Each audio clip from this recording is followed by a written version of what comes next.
کہتے ہیں کہ شیخ احمد نام کے بزرگ تھے، ساری زندگی کسی کو کام نہیں بتایا، ساری زندگی بڑی مشکلات آئیں پر کبھی اپنی ذات پر سوال کا دروازہ نہیں کھولا۔ ایک ایسی مشکل آئی کہ جو حل ہی نہیں ہوتی تھی، کسی نے ان پر کوئی الزام لگا دیا۔ ابو مسلم نام کا ایک بادشاہ تھا، اس کی حکومت تھی، اس نے پکڑ کے قید میں ڈال دیا۔ اب قید میں ہیں، جرم لگ گیا ہے، فرد جرم عائد ہو گئی ہے، جیل میں ہیں۔ لوگ کہنے لگے حضرت جی اپنی صفائی میں کچھ کہیں، فرمانے لگے ساری زندگی بندوں سے کچھ نہیں کہا، اللہ رسول کو پتا ہے میں بے گناہ ہوں، مجھے کہنے کی ضرورت نہیں۔ داتا گانی بخش علی حجویری نے لکھا ہے، داتا صاحب کہتے ہیں تو یقین کامل تو پیدا کر، تو ایمان تو پختہ کر۔ داتا صاحب کہتے ہیں وہ ابو مسلم جو بادشاہ تھا وہ نیک آدمی تھا، اسے رات کو خواب میں نبی کریم کی زیارت نصیب ہوئی اور حضور سید عالم صلی اللہ علیہ وسلم فرمانے لگے تو نے اللہ کا ایک نیک بندہ جیل میں ڈال دیا، ڈر نہیں آتا، وہ تو بے گناہ ہے۔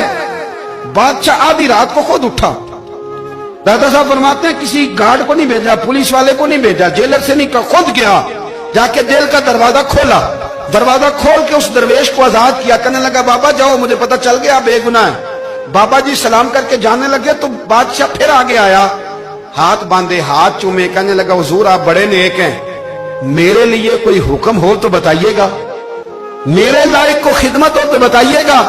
تو شیخ احمد فرمانے لگے تجھے ابھی بھی سمجھ نہیں آئی، تجھے ابھی بھی نہیں سمجھ آئی؟ کہنے لگا حضور کیا؟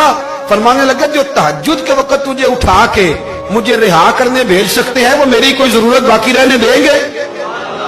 مجھے کوئی ضرورت پڑے گی کسی اور کو کہنے کی؟ جو تہجد کے وقت تجھے اٹھا کے بھیجتے ہیں کہ جا کھول جا کے دروازہ، وہ ضرورت رکھیں گے میری؟